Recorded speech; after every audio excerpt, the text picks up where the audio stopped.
Hi guys, இந்த வீடியோவில் நீங்கள் என்ன பார்க்க போறீங்கன்னா, இந்தியா vs ஆஸ்திரேலியா மேட்ச் முடிஞ்சிருச்சு கைஸ். ஆஸ்திரேலியா அபார வெற்றி பெற்றுட்டாங்க அப்படின்னு தான் சொல்லுவேன். ஸோ இதுக்கு முக்கிய ரீசன் பார்த்தீங்கன்னா, ஆஸ்திரேலியாவோட பவுலிங் அட்டாக் செம்மையாக இருந்துச்சு. ஸோ பேட்டிங், பவுலிங் பார்த்தீங்கன்னா பர்ஃபார்மன்ஸ் வந்து எல்லாரும் இடத்துலையும் ஒரு கான்ட்ரிபியூஷன் வந்துட்டே இருந்துச்சு. அதனால் அவங்களும் பர்ஃபார்ம் பண்ணியிருந்தாங்க. ஸோ ஃபஸ்ட்டு மேட்ச் பர்ஃபார்ம் பண்ணாத பிளேயர்ஸ்லாம் திருப்பி இந்த மேட்ச்லாம் பர்ஃபார்ம் பண்ணிட்டு இருந்தாங்க, அது மாதிரி சொல்லலாம். ஸோ நிறைய இது அவங்க டீமே வந்து காம்பினேஷனோட விளாண்டாங்க, காம்பினேஷனோட பர்ஃபார்ம் பண்ணாங்க அப்படின்னு தான் சொல்லுவேன். ஒரு மேட்ச் இல்லைன்னா அடுத்த மேட்ச் இன்னொருத்தர் மாற்றி மாற்றி பர்ஃபார்ம் பண்ணிட்டு இருந்தாங்க. இந்தியா வந்து அது மாதிரி பர்ஃபார்ம் பண்ணல. அதனால தான் தோத்ததுக்கு ரீசன் முக்கியம்னு சொல்லுவேன். ஸோ இதுக்கு முக்கிய காரணம் வந்து ரோஹித் சர்மா மற்றும் விராட் கோலின்னு தான் சொல்லுவேன். ஸோ எதனால் அதை பற்றியும் இந்த வீடியோ ஃபுல் டீட்டெயிலாக எக்ஸ்பிளைன் பண்ணுறேன். ஸோ அதுக்கப்புறம் நம்ம கௌதம் கம்பீர் டீமுக்கு வந்ததுக்கப்புறம் என்னென்ன ரெக்கார்ட்ஸ் பண்ணியிருக்காரு அதை பற்றி பார்க்கலாம். அதுக்கப்புறம் டேபிளில் நம்ம பொசிஷன் என்ன இருக்குது, அது என்னாச்சு, ஸோ இன்னும் குவாலிஃபை சினாரியோ அதை பற்றியும் சொல்லலாம். ஸோ ஆஸ்திரேலியா வந்து 12, 13 பிளேயர் வச்சு ஆடிட்டாங்க. அதை பற்றி இந்த வீடியோவில் சொல்ல போகிறேன். ஸோ வீடியோவை ஃபுல்லாக ஸ்கிப் பண்ணாமல் பாருங்கள். வாங்க ஸ்ட்ரெயிட்டாக வீடியோக்குள்ளே போகலாம். ஃபஸ்ட் எடுத்தோன்னே பார்த்தீங்கன்னா, நம்ம ரோஹித் சர்மா ஒரு ரெக்கார்ட் பண்ண போகிறாரு. அதாவது வின்லெஸ் ஸ்ட்ரீக்கை வந்து அவர் எண்ட் பண்ணுவாரா, இல்லைனா அந்த இதுக்கு ரெக்கார்ட் பண்ண போகிறாரா, அதுதான் ஒரு கேள்விக்குறி. ஏன்னா இப்போ ஹோல்டிங்கில் ரெக்கார்டில் இருக்கிறது வந்து ரோஹித் சர்மா கரண்ட்டில் இருக்கார். அதுக்கப்புறம் டோனி செகண்டாக இருக்கார், தேர்டாக இருக்காருன்னு சொல்லலாம். ஏன்னா வந்து 6 மேட்ச் தொடர்ந்து தோத்ததுன்னு சொல்லலாம், இல்லை ட்ரா பண்ண ஒரே கேப்டன் வந்து டோனி, அது மாதிரி சொல்லலாம். 6னா 3-4 மேட்ச் தோற்றுருப்பாங்க, ஒரு 2-3 ட்ரா நடந்திருக்கும். ஸோ வின்னே ஆகாமல் 6 மேட்ச் இருந்த கேப்டனில் வந்துட்டு டோனி தான் இப்போ வச்சுருந்தாரு. ஸோ அந்த ரெக்கார்டை ரோஹித் சர்மா பிரேக் பண்ண அதிக வாய்ப்புகள் இருக்குது. ஸோ பண்ணுவாரா மாட்டாரான்னு பார்ப்போம். ஸோ இப்போ வாங்க டேபிள் என்ன. டேபிளில் பார்த்தீங்கன்னா சவுத் ஆஃப்ரிக்கா குவாலிஃபை பண்ணிட்டாங்க. ஸோ அவங்க கம்பல்சரி குவாலிஃபை. ஸோ மற்ற இருக்கிறதெல்லாம் யாருன்னு பார்த்தீங்கன்னா ஆஸ்திரேலியா, இந்தியா, ஸ்ரீலங்கா, இவங்களுக்கு மட்டும் தான் சான்ஸ் இருக்குது. ஸோ இதில் பார்த்தீங்கன்னா ஆஸ்திரேலியா வந்து 61 புள்ளி இருக்காங்க. ஸோ அடுத்த மேட்ச் நம்ம தோற்றா தான் நம்ம ஒரு 56, 57 கிட்ட வருவோம். ஆஸ்திரேலியா வந்து 59 மாதிரி இருப்பாங்க. அதுக்கப்புறம் ஸ்ரீலங்காட்ட 2 மேட்ச் தோற்றாலும் அவங்க வந்து கொஞ்சம் தான் வந்து கம்மியாகும் அப்படின்னு வச்சுக்கலாம். ஸோ அதுக்கப்புறம் பார்த்தீங்கன்னா அவங்க குவாலிஃபை ஆவாங்க, இல்லை ஸ்ரீலங்கா வந்து குவாலிஃபை ஆவாங்க, அது மாதிரி தான் இருக்கும் சினாரியை பொறுத்த வரைக்கும். ஸோ இந்தியா மஸ்ட்டாக எலிமினேட் ஆக அதிக சான்சஸ் இருக்குது. ஸோ பார்ப்போம் என்ன நடக்க போகுதுன்னு. ஸோ மஸ்ட்டாக இந்தியா அவுட்டு கைஸ். ஸோ ஒன்று ஸ்ரீலங்காவுக்கு சான்ஸ் இருக்கும், இல்லை ஆஸ்திரேலியாவுக்கு சான்ஸ் இருக்கும். ஸோ என்னை பொறுத்த வரைக்கும் ஃபைனலில் சவுத் ஆஃப்ரிக்கா ஜெயிச்சா செம்மையாக இருக்கும். உங்களுக்கு யார் ஜெயிச்சா செம்மையாக இருக்குன்னு மறக்காமல் கமெண்ட் பண்ணிட்டு போங்க. ஸோ இப்போ வாங்க ஆஸ்திரேலியா பண்ண 12வது பிளேயர், 13வது பிளேயர் வச்சு விளாண்டாங்க சொன்னால் அதை பற்றி ஃபஸ்ட். அந்த 12வது பிளேயர்னு பார்த்தீங்கன்னா தேர்ட் அம்பையர் தான் சொல்லுவேன். ஸோ தேர்ட் அம்பையர் பார்த்தீங்கன்னா ஸோ ஃபஸ்ட்டு மேட்ச்லேயே வந்து கேஎல் ராகுலுக்கு சம்பவம் பண்ணார். ஸோ கேஎல் ராகுல் அவுட்டே கிடையாது, அது அவுட்டு கொடுத்தாங்க. ஸோ அது ஒன்று ஃபஸ்ட் எடுத்தோன்னே. ஸோ இந்த மேட்ச்சில் பார்த்தீங்கன்னா ஜெய்ஸ்வாலுக்கு பண்ணாங்க, ஆகாஷ் தீப்புக்கு பண்ணாங்க. ஸோ ஆகாஷ் தீப் பண்ணதுக்கு ஒரு ஸ்பைக் கேட்டுச்சு, அதுவும் இல்லாமல் பேட்டில் வந்து தெளிவாக காமிச்சது கைஸ். ஸோ தெளிவாக வந்து மேட்ச் பார்த்துருந்தீங்கன்னா, லைவில் பார்த்துருந்தீங்கன்னா உங்களுக்கு தெளிவாக தெரிஞ்சிருக்கும். ஏன்னா வந்து ஒரு ரெட் டாட் ஆட்டம் பேட்லேயே பட்டது தெளிவாக காமிச்சிருப்பாங்க. ஆனால் ஜெயஸ்வாலுக்கு அப்படி இல்லை கைஸ். ஸோ வந்து ஒரு மைன்யூட் ஸ்பைக்கு. ஸோ அந்த மாதிரி வந்துருச்சுன்னா மேக்ஸிமம் அவுட்டே கொடுக்க மாட்டாங்க. அந்த இதில் அவுட் கொடுத்தாங்க. ஸோ அதுக்கப்புறம் பார்த்தா டிவைட் ஆயிருக்கு. ஆனால் அதுக்கெலாம் இல்லை. ஸோ ஃபஸ்ட் எடுத்தோன்னே நம்ம என்ன ஃபஸ்ட் அம்பையர் வந்து நாட் அவுட் கொடுத்துட்டார்ல, அப்போ எதுக்கு தேர்ட் அம்பையர் அவுட் கொடுக்கணும்? மொதல் கேள்வியே அதுதான். ஸோ இது ஆஸ்திரேலியா இது வந்து பல காலமாக பண்ணிகிட்டு இருக்கிறது தான்.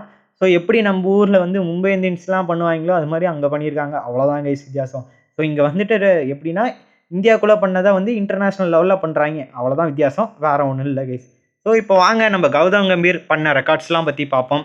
So first of all our பண்ண ரெக்கார்டே ஸ்ரீலங்கா கிட்ட 27 வருஷம் ஆச்சு ஒரு பைலேட்டர் சீரிஸ் தோற்று, அதுவும் வாஷ் அவுட் பண்ணி அது தோற்றாங்க. ஃபஸ்ட்டு ரெக்கார்டே அதுதான் கௌதம் கம்பீர் பண்ணது வந்த புதுசில். ஸோ அதுக்கப்புறம் பார்த்தீங்கன்னா ஸோ அவங்க வந்து இந்தியா வந்து ஒரு வருஷத்தில் எப்படியாவது ஒரு ஓடிஐ சீரீஸாவது ஜெயிச்சிருப்பாங்க. ஸோ இந்த இதில் பார்த்தீங்கன்னா அந்த ஓடிஐ சீரீஸை தோற்றுருக்காங்க அப்படின்னு தான் சொல்லுவேன். ஸோ அந்த இதுவும் இந்த 45 வருஷம் கழிச்சு இந்த டைம் தான் ஃபஸ்ட் டைம் நடக்குது. அது மாதிரி ஒரு ரெக்கார்டு. ஸோ அதுக்கப்புறம் பார்த்தீங்கன்னா இன்னொரு ரெக்கார்டு வந்து வாங்கிடேயில் 12 வருஷம் கழிச்சு தோத்தாங்க நியூசிலாண்டு கிட்ட. அதுக்கப்புறம் வந்து 24 வருஷம் நியூசிலாண்டு, அதே நியூசிலாண்டு கிட்ட ஒயிட் வாஷ் ஆனாங்க. அதுவும் ஹோம் இதில் வந்துட்டு ஹோமில் வந்துட்டு 24 வருஷம். அப்போ யோசிச்சு பாருங்கள் என்ன நிலமன்னு. அதுக்கப்புறம் பார்த்தீங்கன்னா எம்சிஜியில் வந்துட்டு 13 வருஷம் ஆச்சு நம்ம வந்து தோற்று. அதுக்கப்புறம் அந்த ரெக்கார்டையும் பண்ணிட்டாரு கம்பீர் அப்படின்னு தான் சொல்லுவேன். ஸோ அதுக்கப்புறம் பார்த்தீங்கன்னா இன்டர்நேஷ்னல் மேட்சும் எம்சிஜியில் வந்துட்டு இப்போ தான் நம்ம லாஸ் பண்ணுறோம் அப்படின்னு சொல்கிறாங்க 8 வருஷம் கழிச்சு. ஸோ இதுக்கு முன்னாடி ஏதோ ஓடிஐ மேட்ச் அது மாதிரிலாம் லாஸ் பண்ணியிருக்கோம் 8 வருஷத்துக்கு முன்னாடி. ஸோ இப்போ அந்த இதுவும் போயிடுச்சு அப்படின்னு சொல்லலாம். ஸோ இந்த மாதிரி ரெக்கார்ட்ஸ்லாம் இந்த கம்பீர் வந்ததுக்கப்புறம் தான் பயங்கரமாக இந்த மாதிரி ரெக்கார்ட்ஸ்லாம் வந்திருக்கு. ஸோ இதை பற்றி நீங்கள் என்ன நினைக்கிறீங்க மறக்காமல் கமெண்ட் பண்ணிட்டு போங்க. ஸோ அதுக்கப்புறம் இப்போ வந்து ஷார்ட் செலெக்ஷனில் எடுத்திருக்காங்க. ஸோ பிளேயர்ஸ்லாம் எல்லாத்துக்கும் சான்ஸ் கொடுக்குறாங்களே, இந்த புஜாரா, ரகானே, ஹனுமான் விஹாரி, இந்த மாதிரி பிளேயர்ஸ், இந்த 3 தரமான பிளேயர்ஸை ஏன் எடுக்கல அப்படின்னு ஒரு முக்கியமான கேள்வி. ஏன்னா 3 defensive mind set players. So இப்போ டீமில் ஒரு experience plus defensive mind settle இருக்கிற பிளேயர்ஸ்லாம் யார் அப்படின்னு சொல்லி பாருங்கள். ஏன்னா யாருமே இல்லை. ஸோ நீங்கள் பார்த்தீங்கன்னா ரிஷப் பண்ட் எடுத்தீங்கன்னா ஒரு அட்டாக்கிங் கேம் ஆடுற பிளேயர்ஸ் தான். ஸோ மிடில் ஆர்டர்ஸில் இந்த விராட் கோலி அவர் வந்து 6th ஸ்டெம்பில் போட்டால் அவுட் ஆகிட்டு இருக்காரு. ஸோ அவர் வந்து நம்பர் 3 நம்பர் 4 பொசிஷனில் ஆடுறது. அதுக்கப்புறம் இருக்க பேட்ஸ்மேன்லாம் இந்த நிதிஷ்குமார் ரெட்டி, அவர் ஒரு யங்ஸ்டர் டெபியூட்டன்.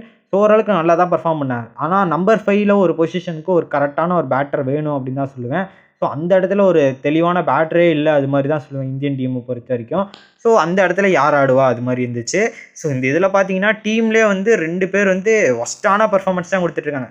சீரீஸில் இந்த Virat Kohli first test perform பண்ணார். அதுக்கப்புறம் எந்த டெஸ்ட்டும் பெருசாக பர்ஃபார்ம் பண்ணல. ஸோ கேஎல் மற்றும் எஸ்எஸ்சி ஜெய்ஸ்வால் இவங்க 2 பேரும் ஓப்பன் பண்ணி செம்மையாக பர்ஃபார்ம் பண்ணியிருந்தாங்க. ஸோ நம்ம தலைவர் ரோஹித் சர்மாவே அந்த அளவுக்குலாம் இல்லை. ஸோ ரோஹித் சர்மா அவர் வந்து கம்பெனி இந்த இதுலேயே வந்துட்டு ரிட்டையர் பண்ண சொல்லிட்டு அடுத்ததுலேருந்து பும்ரா கேப்டன் பண்ணாலே செம்மையாக இருக்கும் அப்படின்னு தான் சொல்லுவேன். ஸோ அவங்க இது பண்ணியிருக்கலாம்.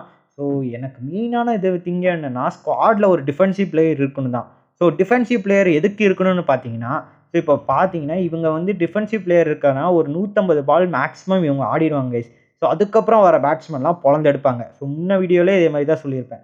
ஸோ இவங்க வந்து செம்மையாக வந்து ஒரு டாட் பால் வைக்கிறது பவுலருக்கு ப்ரெஷர் ஆகும்.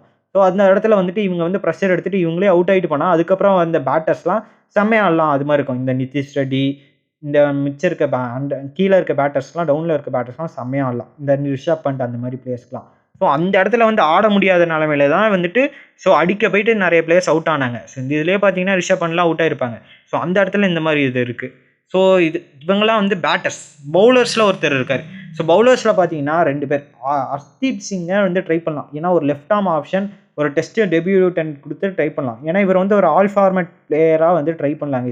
T20 கேம் நல்லா போட்டுட்ருக்காரு. ஓடிஐ இதுலேயும் நல்லா தான் போட்டுட்ருக்காரு. ஸோ இப்போ வந்துட்டு ஒரு டெஸ்ட்டில் வந்து ஆல் 3 ஃபார்மேட் பிளேயரை வந்து ஆட வைங்களே. ஸோ இவரை வந்து பார்த்தீங்கன்னா சுமன் கில்லாம் ஒரு 3 ஃபார்மேட் பிளேயர்னு சொல்லி ஆட வச்சுட்ருக்கீங்களா, அதுக்கு இவரை ஆட வைக்கலாம் அப்படின்னு தான் சொல்லுவேன். ஸோ சுமன் கில்லை இந்த மேட்ச்சில் ஆட வச்சிருக்கலாம். அது ஒரு தனி இது. ஸோ அவரை வந்து ஆட வச்சிருக்கலாம். ஆனால் யாருக்கு பதில் ஆட வச்சுருக்காங்கன்னு தெரியாது. ஏன்னா வந்து டீமில் வந்து 2 பவுலர் மஸ்ட்டாக 2, 3 ஆல்ரவுண்டர்ஸ் வேணுனால மஸ்ட்டாக இருந்துட்டாங்க. ஸோ இன்னொரு பவுலர் இந்த ஆகாஷ்தீப் பதிலாக அந்த இடத்துல முகேஷ் குமாரை இறக்கிருக்கலாமே. ஏன்னா வந்து சவுத் ஆஃப்ரிக்கா சீரீஸில் அவர் வந்து நல்லா தான் போட்டார் பந்து. ஸோ அவரே இறக்கிருக்கலாம். ஸோ இதுக்கு வந்து ஆகாஷ்தீப் செம்ம பவுலர்னு சொல்ல. ஸோ எப்படின்னா ஓரளவுக்கு இன்றைக்கி நல்லா தான் பர்ஃபார்ம் பண்ணியிருந்தார். ஆனாலும் ஆகாஷ்தீப் பொறுத்த வரைக்கும் இப்போ தான் ஒரு எப்படின்னு சொல்கிற ஒரு டெபியூட்டன்ட் அது மாதிரி தான் சொல்லுவேன். ஸோ அவருக்கு பதிலாக இந்த இடத்துல முகேஷ் குமாருக்கு ஒரு சான்ஸ் கொடுக்கலாம். ஒரு எக்ஸ்பீரியன்ஸ் பவுலர். ஸோ எப்படி போடணும்னு தெரியும், ஸ்விங்கும் பண்ணுவார். ஸோ அவர் வந்து இந்த கண்டிஷனுக்கு நல்லா யூட்டிலைஸ் ஆவார் அப்படின்னு சொல்லுவேன். ஸோ ஹர்ஷ்தீப் சிங் பொறுத்த வரைக்கும் ஒரு ஆல் ஃபார்மேட் பிளேயராக அவைலபிளாக இது பண்ணலாம் அப்படின்னு சொல்லுவேன். ஸோ முகேஷ் குமாரை மஸ்ட்டாக ட்ரை பண்ணுங்க அப்படின்னு ஒரு பவுலர்லாம் சொல்லுவேன். ஸோ இது ரெண்டும் ஒரு இது கௌதம் கம்பீர் என்ன நினச்சிட்டு இருக்காருன்னு தெரியல. ஒரு டீமை வந்து என்னமோ இது பண்ணிட்டு இருக்காரு. ஸோ T20 கேம் அது வந்து தனி செட்டார் கைஸ். ஸோ டெஸ்ட்டு ஓடிஐ இதெல்லாம் ஃபஸ்ட்டு பாருங்கள். T20லாம் அதுக்கப்புறம் பார்த்துக்கலாம் அப்படின்னு தான் சொல்லுவேன். ஸோ இப்போ பார்த்தீங்கன்னா இது நிலமை இப்படி இருக்குது. ஸோ இதெல்லாம் முடிஞ்சிருச்சு கைஸ். இப்போ வந்து ரோஹித் மற்றும் பார்த்தீங்கன்னா நம்ம ரோஹித் அண்ட் விராட் கோலியோட இது பார்ப்போம் கைஸ். ஸோ ரோஹித் பார்த்தீங்கன்னா இந்த 31 ரன் தான் அடிச்சிருக்காரு. இது 5 இன்னிங்ஸில். விராட் கோலி பார்த்தீங்கன்னா 7 இன்னிங்ஸில் 167 ரன் அடிச்சிருக்காரு. ஆவரேஜ் 27. ஸோ இந்த பக்கம் ரோஹித்தை பார்த்தீங்கன்னா 6.2 ஆவரேஜ். ஸோ இதில் பார்த்தீங்கன்னா ஒரு 100 அடிச்சிருக்காரு விராட் கோலி. ஸோ அதுதான் 50+ ஸ்கோரில் 1. ஸோ இதில் பார்த்தீங்கன்னா 2 பேரும் அப்படி பயங்கரமாக ஆடி இருக்காங்கன்னு கேட்டால் அதெல்லாம் இல்லை. ஸோ 2 பேரும் பயங்கர ஃப்ளாப்பாக இருக்காங்க. டீம்லேயே ஒஸ்ட்டான பேட்ஸ்மேன்னா இவங்க 2 பேர் தான். ஸோ இவங்க 2 பேர் கரியரே இப்போ ஃபினிஷ் ஆகிற நிலைமையில தான் இருக்குது. ஸோ இந்த இடத்துல வந்துட்டு ரிட்டையர் ஆகிட்டு போகலாம். ரோஹித் சர்மா பொறுத்த வரைக்கும் ரிட்டையர் ஆகிட்டு போகலாம். ஸோ கோலியை பொறுத்த வரைக்கும் அவர் வந்து ஒரே ஷாட்டில் தான் கோலி கிட்ட இப்போ கதையை எடுத்துகிட்டு வருவோம். ஸோ மொத்தம் வந்து பார்த்தீங்கன்னா இந்த இதில் 6 இன்னிங்ஸ் அவுட் ஆயிருக்காரு. எல்லாமே 6th stump, 7th 6th to 9th ஸ்டெம்ப்பில் தான் அவுட் ஆனது. ஸோ இதில் இவர் வந்து திருந்தவே மாட்டார் அது மாதிரி தான் சொல்லலாம். ஸோ இவர் வந்து ஏன்டா இப்படி பண்ணுறீங்க அது மாதிரி இருக்குது. ஸோ 7 இன்னிங்ஸில் பிடிச்சி அந்த ஒரு இன்னிங்ஸ் மட்டும் நாட் அவுட் கைஸ். ஸோ ஒரு இன்னிங்ஸில் ஃபஸ்ட் எடுத்தோடனே ஒரு 100 போட்டார்ல பருத்தில். ஸோ அதுக்கப்புறம் பார்த்தீங்கன்னா ஃபுல்லாக எல்லாமே ஒரே மாதிரி தான் அவுட்டு. ஸோ இதே ஷார்ட் ஆடி தான் அவுட் இருந்தார். ஸோ இந்த டெஸ்ட் மேட்ச்சில் ஃபஸ்ட் இன்னிங்ஸில் கொஞ்சம் பால் ஸ்லீவ் ஆகிட்டு இருந்தார். அதுக்கப்புறம் ஏன்டா அடிக்க போய் அவுட் ஆனாரோ அது மாதிரி இருந்தது. ஸோ கோலி திருந்தவே மாட்டார் அது மாதிரி சொல்லலாம். ஸோ அவர் வந்து அந்த பாலை மட்டும் விட்டார்னா ஸோ மற்றதெல்லாம் வேறு மாதிரி ஆடுவார். ஸோ சில பேர் சொல்லுவாங்க எடிட் பண்ணி போடுவாங்க, இவர் வந்து ஈகோப்பா, இவர் வந்து இப்படி தான் ஆடுவார். நீ அவுட் ஆகிட்டு போகிறடா, டீம் வந்து மோசமான நிலைக்கு நீ வந்து ஒரு டிஃபென்சிவ் பிளேயர், ஒரு எக்ஸ்பீரியன்ஸ் பிளேயர், நீ தான் அந்த இடத்துலேருந்து ஆடி கொடுக்கணும். ஸோ மற்றவங்களாம் ஆட முடியாது. ஸோ இல்லைனா நீ வந்து ரிட்டையர் ஆகிட்டு போ, அது மாதிரி ஒரு கேள்வியே வரும். ஸோ அதனால் தெளிவாக சொல்லிடுறேன். ஸோ இந்த ஈகோ இது அப்படி இப்படி இவர் இப்படி தான் ஆடுவார் அப்படின்லாம் சொல்கிறவனுக்கு இதுதான் பதில். ஸோ தெரிஞ்சுக்கோங்க. இன்னொரு பக்கம் ரோஹித். ஸோ ரோஹித் வந்து அவரை ஸ்ட்ரெயிட்டாக ரிட்டயர் பண்ணிடுங்க அப்படின்னு தான் சொல்லுவேன். ரீசன் எல்லாருக்கும் தெரியும். ஸோ 5 இன்னிங்ஸில் 31 ரன் தான் அடிச்சிருக்காரு. இதுக்கு ஓப்பனிங்கு, மிடிலு எல்லா இதுலேயும் பண்ணியும் ஒன்றும் பண்ணுறதில்ல. ஸோ கேஎல் ராகுலாவது ஓப்பனிங் ஆடிட்டு இவர் ஒன் டவுனாவது ஆடினாலும் ஏதாவது நல்லா பண்ணுவார் அப்படின்னு பார்த்தா கேஎல் ராகுலை பிடிச்சி இவர் ஒன் டவுன் தள்ளிட்டு இவர் ஓப்பனிங் போயிட்டார். ஓப்பனிங்கில் பயங்கரமாக ஆடிடுவார் அப்படின்னு பார்த்தா ஒன்றும் இல்லை. புஷ்ஷுன்னு போன புஷ்வானா மாதிரி ஆகிட்டார் ரோஹித் அப்படின்னு தான் சொல்லுவேன். ஸோ அஸ்வினை ரிட்டையர் பண்ணுறதுக்கு பதிலாக இவரே ரிட்டையர் ஆகிட்டு கம்முன்னு போயிருக்கலாம். வாஷி, அஸ்வின் மற்றும் ஜடேஜா 3 பேரை வச்சு ஆடிருக்கலாம் இன்றைக்கி மேட்ச் அப்படின்னு தான் சொல்லுவேன். ஸோ இவங்க இந்தியன் டீமை பொறுத்த வரைக்கும் என்ன நிலமையில இருக்காங்கன்னு தெரில. ஸோ இதில் வந்து ப்ரெஸ் கான்ஃபரன்ஸில் இந்த கௌதம் கம்பீர் ஆளையே காணோம். ஆள் அட்ரஸே இல்லாமல் இருக்கார். அதுக்கப்புறம் வாஷிங்டனை வந்து நேற்று இறக்கி போய் ப்ரெஸ் கான்ஃபரன்ஸில் பேச சொன்னாங்க. ஸோ ரோஹித் என்ன நிலமைன்னு தெரில. ஸோ ரோஹித் வந்து டக்குன்னு ரிட்டையர்மெண்ட் கொடுத்தா நல்லாயிருக்கும். ஸோ இவர் வந்து சாம்பியன்ஸ் ட்ராஃபி முடித்தோடனே அதில் வந்து ரிட்டையர்மெண்ட் எப்படியும் கொடுத்துருவா தான் நினைக்கிறேன். ஸோ இல்லைனாலும் சாம்பியன்ஸ் ட்ராஃபி இந்த வருஷம் இந்தியா அடிக்க மாட்டாங்க தான் நினைக்கிறேன் கைஸ். மேக்ஸிமம் சான்சஸ் இல்லை, ஒரு ரேர் அந்த 1% சான்ஸ் ஆட்டம் வந்து அடித்தா உண்டு. ஸோ ஸ்குவாடை பொறுத்த வரைக்கும் எல்லாம் வெயிட்டு தான். ஆனால் வந்து பர்ஃபார்மன்ஸ் இருக்கணும். பர்ஃபார்மன்ஸ் பண்ண மாட்டாங்க தான் சொல்லுவேன். வேணால் வந்துட்டு சாம்பியன்ஸ் ட்ராஃபி நடக்கும்போது வீடியோ போடுவேன் கைஸ், அப்போ பாருங்கள். ஸோ அவ்வளோதான் கைஸ். இந்த வீடியோ பிடிச்சிருந்தா உங்கள் ஃப்ரெண்ட்ஸ் அண்ட் ஃபேமிலிக்கு ஷேர் பண்ணுங்கள். ஸோ இதே போல் மேலும் கிரிக்கெட் அப்டேட்ஸ் வேணும்னா நம்ம மறக்காமல் சேனலை சப்ஸ்கிரைப் பண்ணி வச்சுக்கோங்க.